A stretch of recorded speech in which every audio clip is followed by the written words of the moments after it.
Olá, meus caros colegas, sejam muito bem-vindos à nossa terceira aula do módulo 2. E daí, gostaram hoje do meu manequim? Hoje eu vim de borboleta para falar com os senhores, hein?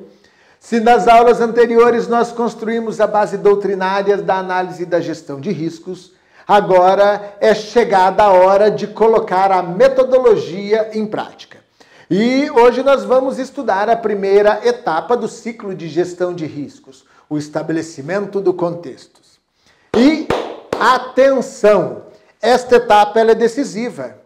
Ela define os limites da análise, organiza as referências e orienta todas as fases posteriores. Se essa fase for mal feita, toda a análise corre o risco de se tornar inconsistente, imprecisa ou até mesmo perigosa.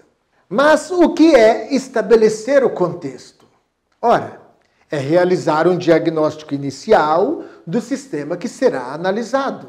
É olhar com uma lupa para dentro e para fora da instituição e responder: que ambiente estamos analisando? Quais são os ativos que precisam ser protegidos? Quais ameaças e vulnerabilidades estão em jogo?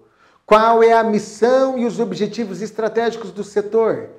Quem são os envolvidos direta ou indiretamente? Enfim, em outras palavras, estabelecer o contexto é justamente delimitar o território da análise, traçando aí suas fronteiras, os seus atores, suas influências e também os seus pontos críticos. Vamos começar então diferenciando aí duas dimensões fundamentais: o contexto externo e o contexto interno. O contexto externo refere-se ao ambiente que circunda a organização.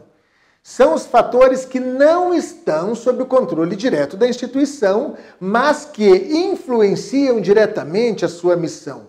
No caso do sistema prisional, o contexto externo pode incluir a realidade social da comunidade, do entorno aí da unidade, a presença de facções criminosas no Estado, pressões do sistema judiciário, normas federais e estaduais, clima político e midiático, avanços tecnológicos que facilitam a comunicação criminosa, ok? Tudo isso precisa ser mapeado. Isso que eu fiz apenas alguns comentários. Os comentários que eu fiz não são exaustivos, é óbvio. Os senhores vão encontrar outros fatores externos que também influenciam na unidade judiciária e que também precisa ser mapeado. Por que eles precisam ser mapeados? Porque influencia a probabilidade e o impacto dos riscos, não é mesmo? Vamos para um exemplo prático.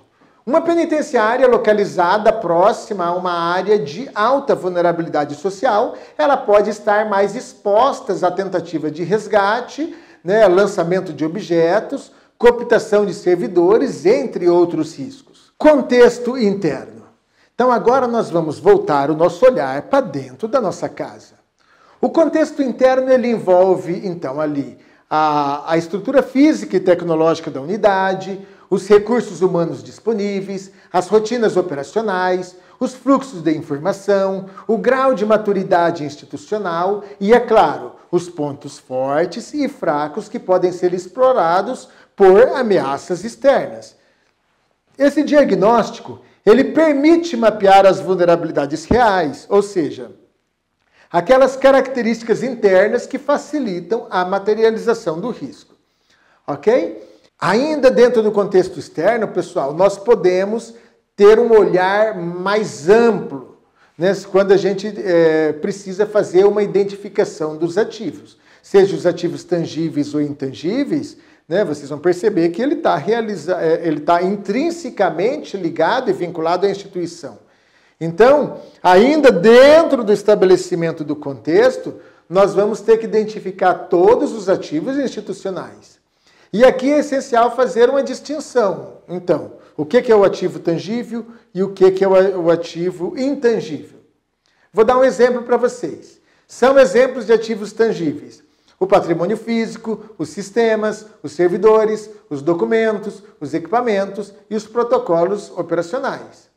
E ativos intangíveis, Vamos pegar alguns exemplos. São ativos intangíveis: a reputação institucional, a imagem pública, o sigilo de informações, a confiança interna, a governança e até a moral da equipe. Então, por exemplo, tangível é tudo aquilo que a gente pega, né, que a gente toca. Intangível é tudo aquilo que é abstrato, é imaterial, simples assim.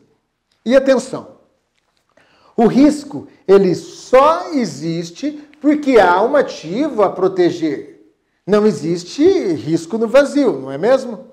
Por isso, essa etapa ela vai exigir um olhar atento e criterioso sobre o que a organização tem de mais valioso e o que pode ser alvo de ameaça, dano ou sabotagem. Agora nós vamos falar um pouco sobre as ferramentas de apoio. Vamos iniciar com a matriz SWOT aplicada à inteligência. Muito bem. Para organizar essas informações e estruturar o diagnóstico, nós podemos utilizar uma ferramenta muito eficaz, conhecida então por matriz SWOT, adaptada, obviamente, ao contexto da segurança institucional. Na análise de risco, a matriz SWOT é utilizada para identificar se os riscos dos ambientes interno e externo são positivos ou negativos.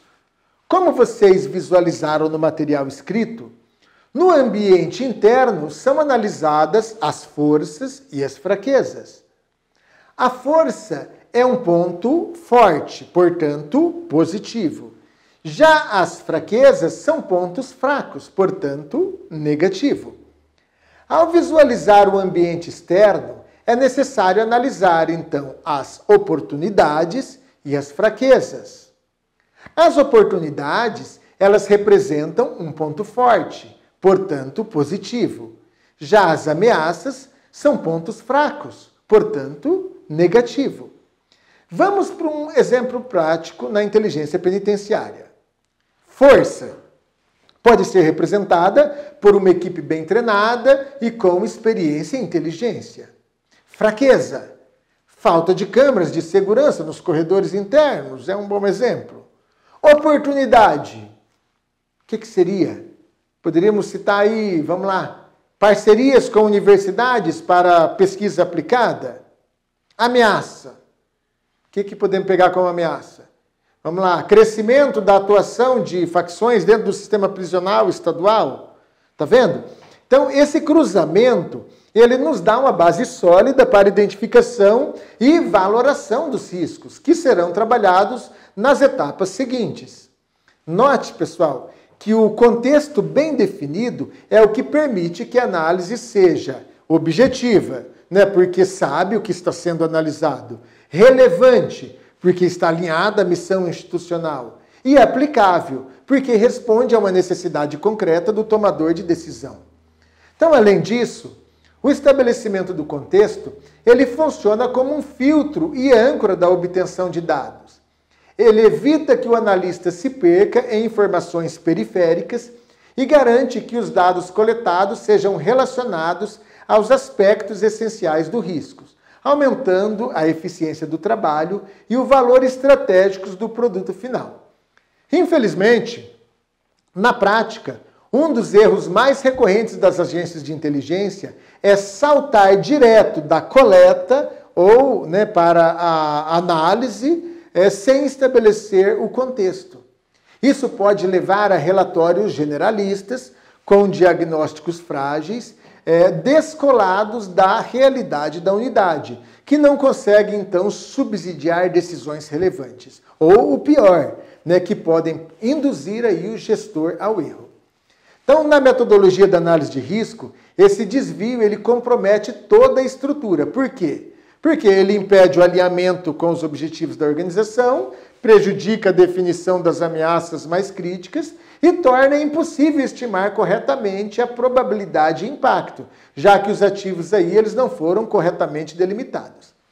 Por isso, ao elaborar uma análise de riscos na inteligência penitenciária, jamais negligencie o estabelecimento do contexto.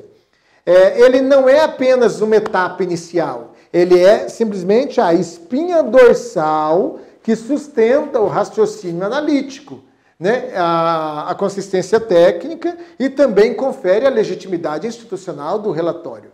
Na próxima aula, nós vamos ver como essa base se transforma em mapa de riscos reais, por meio de técnicas como o 5W2H, a identificação de causas e consequências e a distinção entre eventos potenciais e problemas já materializados. Por agora, deixo como tarefa de reflexão. Você sabe quais são os principais ativos tangíveis e intangíveis de sua unidade? Eles estão sendo devidamente protegidos ou sequer foram identificados como vulneráveis? Essa resposta pode fazer toda a diferença entre a prevenção e a crise. Nos vemos na próxima aula. Um grande abraço e fiquem todos com Deus.